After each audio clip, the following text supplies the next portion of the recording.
अगर आपके पास शाम के बचे हुए चावल थोड़े से रह गए हैं तो आप इसे जो है वो बिल्कुल भी ज़ाया ना करें और आज मेरी रेसिपी से इस रेसिपी को ज़रूर से ट्राई करें। यानी कि आज मैं आपको बचे हुए चावलों से बहुत ज़्यादा अमेजिंग सी रेसिपी बनाना सिखाऊंगी, तो रेसिपी को एंड तक लाजमी से देखिएगा। बिस्मिल्लाहिर्रहमानिर्रहीम, अस्सलामु अलैकुम friends, welcome to my channel cooking with Fatima. कैसे हैं आप सब? उम्मीद करती हूँ आप सब अपने अपने घरों में खैर खैरियत से होंगे, खुशआबाद होंगे, हंसते मुस्कुराते होंगे। तो आज मैं आपके साथ शेयर करने जा रही हूँ चावल से बनने वाली बहुत ज़्यादा अमेजिंग सी मज़ेदार सी स्नैक टाइम रेसिपी। तो आप इस रेसिपी को एंड तक लाजमी से देखिएगा और रेसिपी अच्छी लगी तो रेसिपी को लाइक शेयर कमेंट के साथ, चैनल पर नहीं हो तो प्लीज़ चैनल को सब्सक्राइब कर लीजिएगा और बेल आइकन के बटन को ज़रूर से प्रेस करिएगा ताकि मेरी हर न्यू आने वाली वीडियो आप तक आसानी के साथ पहुंचती रहे। तो चलें जी रेसिपी स्टार्ट करते हैं। बिस्मिल्लाहिर्रहमानिर्रहीम। तो सबसे पहले हमने यहाँ पे जो है वो बचे हुए शाम के चावल ले लिए हैं। अक्सर घरों में जो है वो बच जाते हैं, शाम में थोड़े से चावल जो रह जाते हैं। तो मैंने यहाँ पे तकरीबन भी 1 प्याली के करीब जो है वो चावल ले लिए हैं। बचे हुए किसी भी तरह के आप चावल ले लीजिएगा, बचे हुए उबले हुए हों या बगैर उबले हुए, यानी कि जो है वो फुल कुक जो है वो आप चावल ले लीजिएगा। इसके बाद इसके अंदर हम जो है वो ग्राइंडर मशीन में ये चावल ऐड करने के बाद 2 टेबल स्पून भर के दही के शामिल कर देंगे। कच्चा सा पेस्ट बना के रेडी कर लेंगे। तो अब हम इसे जो है वो साइड पे रखेंगे पेस्ट बने हुए को।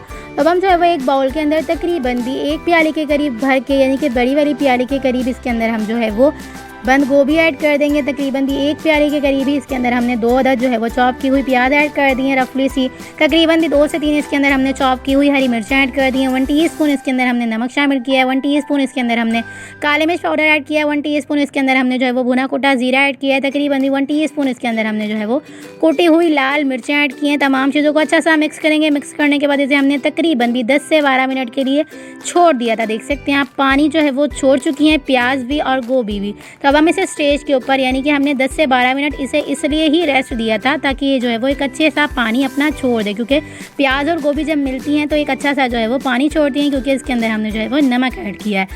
गोभी और प्याज में जब नमक ऐड किया जाता है तो गोभी और प्याज दोनों ही जो है वो पानी छोड़ती हैं। तो देख सकते हैं आप पानी जो है वो छोड़ चुकी हैं। तो अब हम जो है वो ये हल्की हो चुकी हैं, यानी कि थोड़ी सी नरम सी हो चुकी हैं सब्जियाँ। तो अब हम इस स्टेज के ऊपर इसमें जो हमने चावल का पेस्ट बना के रेडी किया था वो इस स्टेज पर ऐड कर देंगे। तकरीबन इसके अंदर हम 2 से 3 टेबल स्पून इसके अंदर हमने जो है वो बेसन शामिल किया है। बेसन ऐड करने के बाद तमाम चीज़ों को अच्छा सा बाइंड कर लेंगे, अच्छा सा मिक्स कर लेंगे। इसके बाद इसे हम साइड पे रखेंगे और तकरीबन भी 3 से 4 जो है वो हम ब्रेड लेंगे। ब्रेड को जो है वो इस तरह से तोड़ लेंगे। तोड़ लेने के बाद इसे हम अच्छा सा जो है वो चॉपर मशीन में एक दफ़ा घुमा लेंगे। एक अच्छा सा जो है वो ब्रेड क्रम्स बना के रेडी कर लेंगे। तो देख सकते हैं आप ब्रेड क्रम्स जो है वो हमने बैटर के अंदर ऐड कर दिए। ऐड करने के बाद तमाम बैटर को अच्छा सा दोबारा से मिक्स करेंगे, वेलकम बाइंड करेंगे, तमाम चीज़ों को अच्छा सा जो है वो बैटर तैयार करेंगे। तो देख सकते हैं आप हमारा बैटर रेडी हो चुका है। तब हम जो है वो हाथ के ऊपर तेल लगा लेंगे या घी लगा लेंगे, यानी कि हाथ को जो है वो तेल या घी से अच्छा सा ग्रीस कर लेंगे। उसके बाद जिस तरह से हम सेम कोफ्ते बना के रेडी करते हैं, सेम इसी शक्ल की जो है वो हम शेप दे देंगे। आप चाहें तो किसी भी तरह की शेप दे लीजिएगा,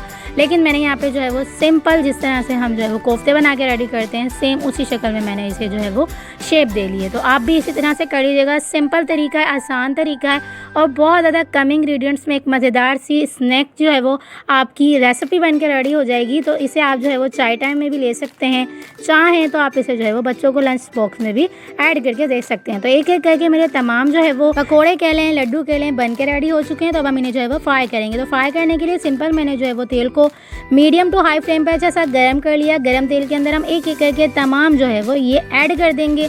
ऐड करने के बाद अच्छा सा जो है वो फ्राई कर लेंगे। जितने फ्राई में ये ऊपर से निकलने होंगे निकल जाएंगे, यानी कि जो प्याज और जो बंद गोभी है फ्राई होने के बाद जो है वो जितने निकलने होंगे निकल जाएंगे और जो है वो जितने रहने होंगे रह जाएंगे। तकरीबन भी इसे हमने जो है वो 12 से 15 मिनट के लिए बिल्कुल जो है वो छोड़ देना है। उसके बाद इसे हमने अलग पलट करके अच्छा सा कुक करना है। तो ये अच्छे से क्रिस्पी से कुक होंगे। याद रखिएगा कुक होने के लिए हमने 10 से 12 मिनट के लिए लो फ्लेम करके जो है वो इसे छोड़ा था।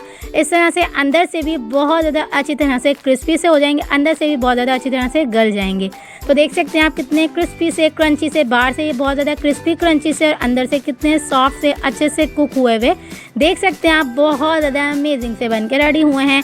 तो आप इस रेसिपी को एक बार तो मेरी रेसिपी से ज़रूर से ट्राई करिएगा। बहुत ज़्यादा अमेजिंग सी, डिलीशियस सी और बहुत ज़्यादा जो है वो अमेजिंग फ्लेवरफुल सी जो है वो हमारी ये रेसिपी बन के रेडी हुई थी। आप इस रेसिपी को एक बार ट्राई करेंगे तो यकीन करें हफ्ते में 2 से 3 बार इस रेसिपी को खुद से ही ज़रूर ट्राई करेंगे।